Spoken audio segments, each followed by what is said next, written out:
आप सभी जो कृषक भाई और बहन और जो हमारे नौजवान साथी हैं, मैं डॉक्टर दिनेश तिवारी कृषि विज्ञान केंद्र की तरफ से आप सभी का हार्दिक स्वागत और अभिनंदन करता हूं।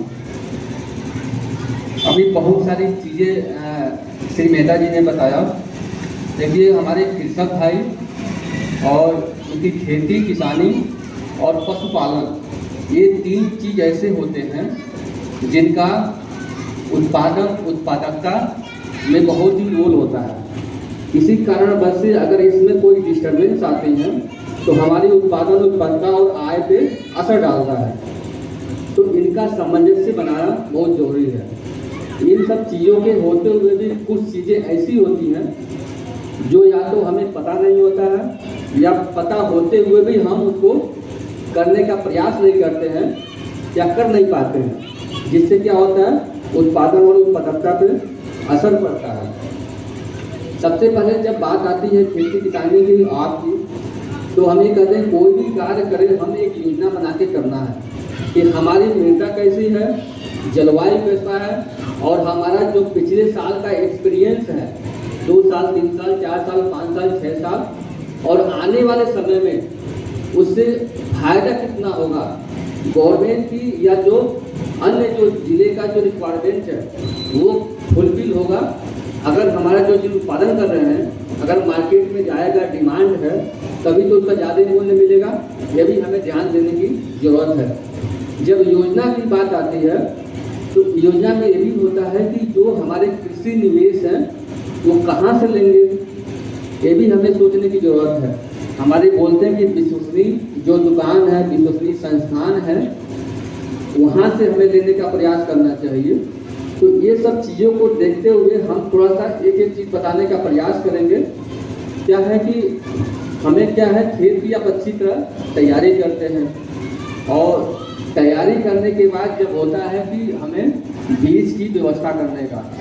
अभी हम लोग आ रहे थे जब कृषि विज्ञान केंद्र से चले तो भमौरी कला, उसके बाद मैटी कला, अन्य गाँव मिलते हुए हैं।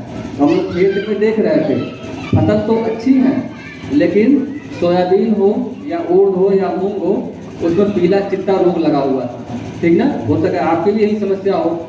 तो क्या है कि हम जब बीज का चुनाव करते हैं, बीज लेने का प्रयास करते हैं, तो बीज की जो फसल की बहुत सारी प्रजातियां होती हैं। उड़द के केस में ही देखा जाए तो इस समय जो नई नई प्रजाति आई हैं 2021 में विकसित हुई हैं, जैसे IPU 13-1, IPU 11-2, IPU 10-26, ये भारतीय दलहन अनुसंधान संस्थान से विकसित की गई है। और उसमें क्या होता है, ये पीला चिट्टा रोग लगता ही नहीं है। उस बीमारी के प्रति क्या है और होती है, बीमारी के प्रति और होती है। अगर विश्वसनीय दुकानदार से जाएंगे और उन प्रजातियों का पूछेंगे प्रजाति है तो उसका आप जरूर चयन करें।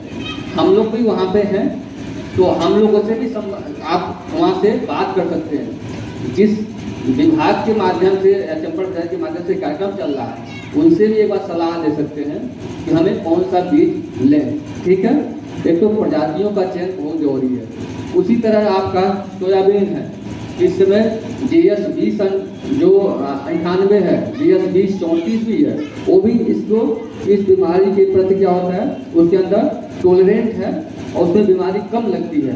तो ऐसे बहुत सारी प्रजातियां हैं, हर फसल की है, तो हमें सोच समझ के क्या करना है, चुनाव करना है। तो उससे फायदा क्या होगा, एक तो बीमारी आएगी नहीं। अगर बीमारी आएगी नहीं या कम मात्रा में आएगी तो हम जो कृषि निवेश प्रयोग करेंगे वो डालने की जरूरत नहीं पड़ेगा या तो बहुत कम डालने की जरूरत पड़ेगा। तो एक पैसे की हमारी बचत होगा। जब पौधा स्वस्थ रहेगा तो स्वाभाविक है उत्पादन भी अच्छा देगा। तो इस तरह बीजों का प्रजातियों का चयन हमें बहुत जरूरी है। समय से बुआई करें, समय से हमें बुआई भी करनी है और उचित मात्रा में भी हमें बीज डालना है। कभी कभी क्या होता है आप ये सोच के चलते हैं हमारा बीज खराब है और उसमें इतना ज़्यादा बीज डाल देते हैं। कभी कभी कंपटीशन होता है, हम ज़्यादा बीज डालेंगे तो उसमें जैसे बीज ज़्यादा होता है तो पौधों का आपस में कंपटीशन बढ़ जाता है। और जब कंपटीशन बढ़ जाएगा तो उसको क्या चाहिए, हवा चाहिए, टेम्परेचर चाहिए, नमी चाहिए और क्या चाहिए, पोषक तत्व चाहिए। तो उसमें मेटा से लेता है। अब जब ज़्यादा पॉपुलेशन होगा, प्रतिस्पर्धा होगा, तो पौधा बढ़ना शुरू होता है। तो देखते हो कि बहुत बड़कार हो जाती है। तो आप लोग में से ही फोन आते हैं कि पौधा बहुत बढ़ गया है, क्या करें, ठीक ना। तो हमें जितना रिकमेंडेड जो मतलब संस्कृत मात्रा है बीज का उतना ही डालना है। ज़्यादा डालने की तो समस्या आएंगी, पैसे भी मूल्य में देखा जाए तो पैसे का भी यदि ज़्यादा इन्वॉल्वमेंट होगा तो हमें सोच समझ के इस पर कार्य करने की जरूरत है। शुरू में ही अगर आपके घर का बीज है, आप समझ रहे हैं कि पिछली बार हमने बीज जो लगाया था उसमें बीमारी नहीं आई थी और बीज अच्छा है, तो नेक्स्ट सीजन में उसको बीज का हमें शोधित भी कर लें, बुआई के पहले शोधित भी कर लें।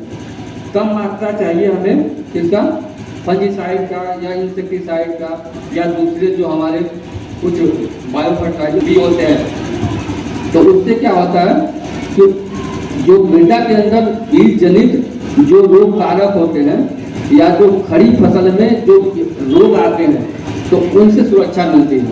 और मात्रा बहुत कम, जैसे आपका जो कार्बेंडाजिम है या कीड़म है, ठीक है, या मैंकोजेब का है, 2 से 2.5 ग्राम मात्रा प्रति किलो बीज के हिसाब से उसको ट्रीट करते हैं। तो ये भी एक तरह से पैसे में भी बहुत, मुझे लग रहा है कि 200-250 रुपये में 250 ग्राम का मिल जाता है। तो ये सस्ता भी है और उसको जरूर हमें शोधित करके बोना चाहिए।